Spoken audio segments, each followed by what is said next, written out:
Hello friends, आज की इस वीडियो में हम बात करेंगे प्रॉपर्टी लॉ से रिलेटेड एमसीक्यू के बारे में। अगर आप हमारे चैनल पर पहली बार आए हैं तो चैनल को सब्सक्राइब जरूर करें और साथ में बेल ऑन कर लें ताकि आने वाली वीडियोज़ की जानकारी आपको नोटिफिकेशन के माध्यम से मिलती रहे।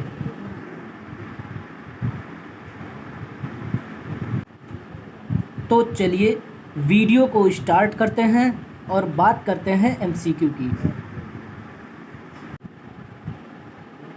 क्वेश्चन नंबर पहला कहता है, निम्नलिखित में से कौन सा युग्म सही सुमेलित है।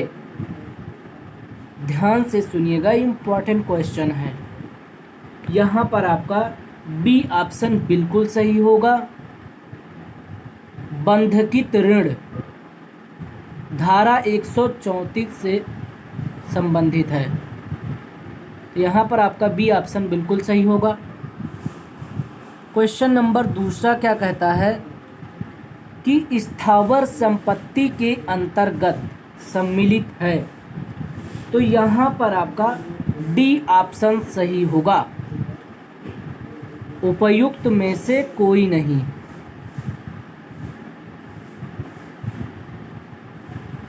क्वेश्चन नंबर तीसरे की बात करेंगे। क्वेश्चन नंबर तीसरा कहता है कि संपत्ति अंतरण अधिनियम 1882 की निम्न में कौन सी धारा मौखिक अंतरण से संबंधित है। तो क्वेश्चन नंबर तीसरे में आपका यहाँ पर डी ऑप्शन सही होगा, धारा 9।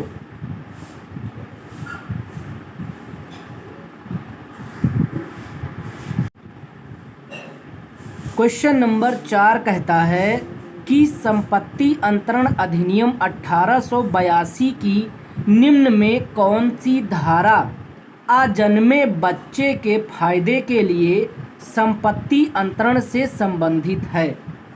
तो क्वेश्चन नंबर 4 में अगर बात करें तो यहाँ पर आपका ए ऑप्शन बिल्कुल सही होगा, धारा 13।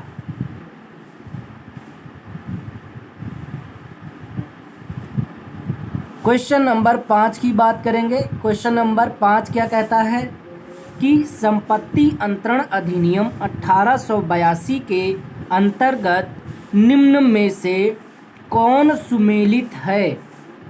क्वेश्चन नंबर 5 में अगर बात करें तो यहाँ पर आपका बी ऑप्शन बिल्कुल सही होगा। शाश्वतता के विरुद्ध नियम जो है वो धारा 14 से संबंधित है।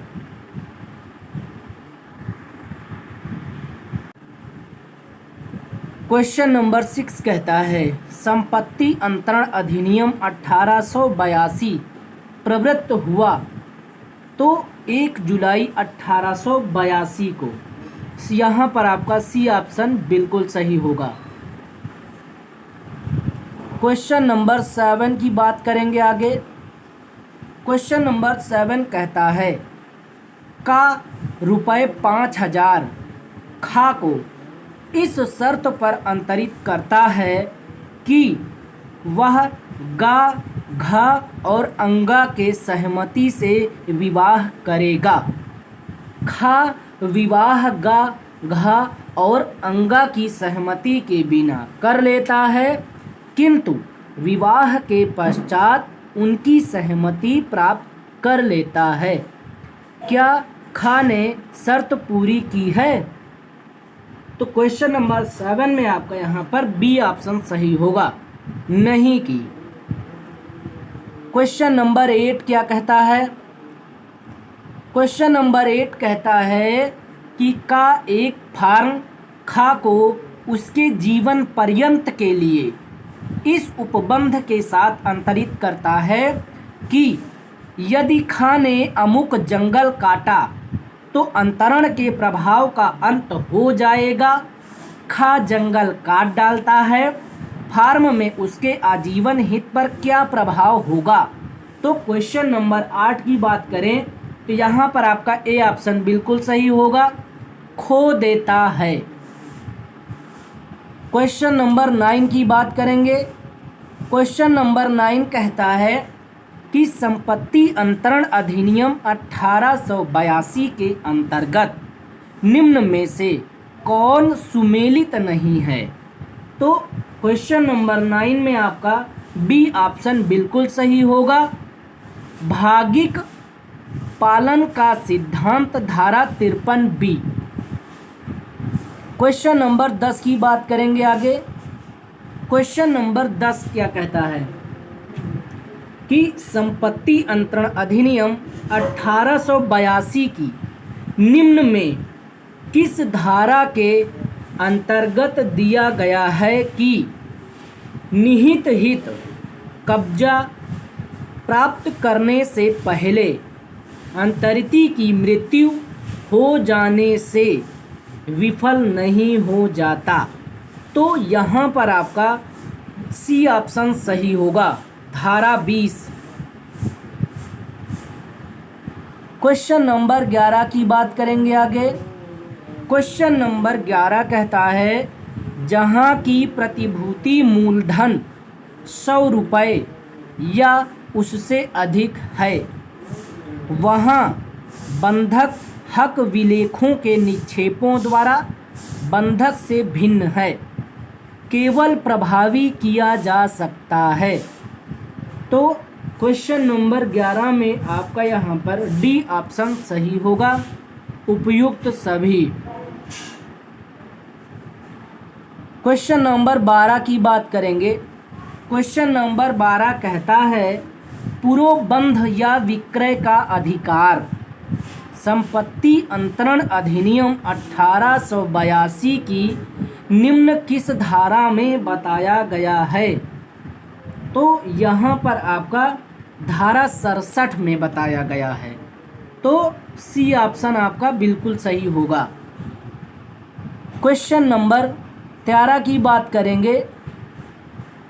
जय दयाल पोद्दार बनाम बीबी हजारा का वाद संबंधित है। तो यहाँ पर आपका बी ऑप्शन सही होगा, भागिक पालन के सिद्धांत से। क्वेश्चन नंबर 14 कहता है कि संपत्ति अंतरण अधिनियम 1882 की धारा 35 निम्न किस पर लागू होती है? तो क्वेश्चन नंबर 14 में आपका सी ऑप्शन सही होगा, सभी प्रकार की संपत्ति पर लागू होता है। क्वेश्चन नंबर 15 की बात करेंगे।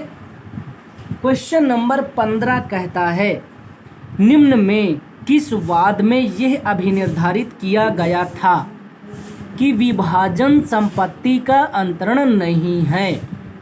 तो यहाँ पर आपका सी ऑप्शन सही होगा, अब्दुल जब्बार बनाम वेंकटेश शास्त्री AIR 1969 सू को 1147।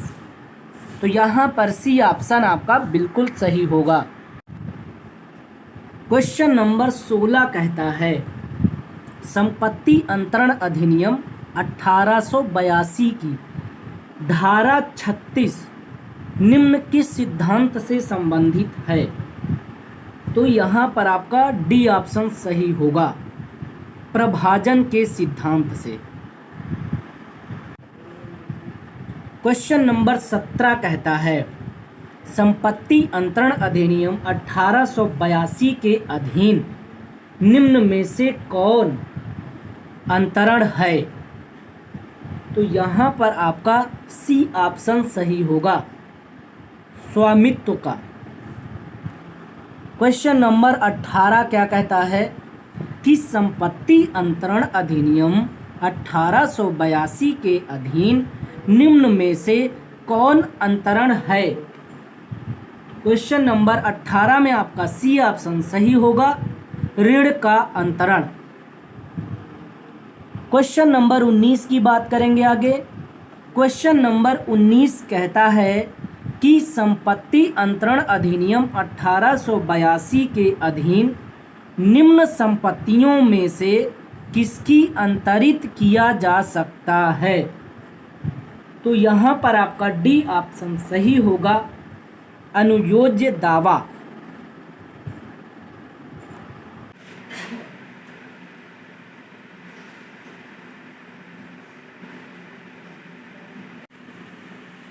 आज के लिए बस इतना ही। अब हम आपसे नेक्स्ट वीडियो में मिलेंगे। बहुत बहुत धन्यवाद।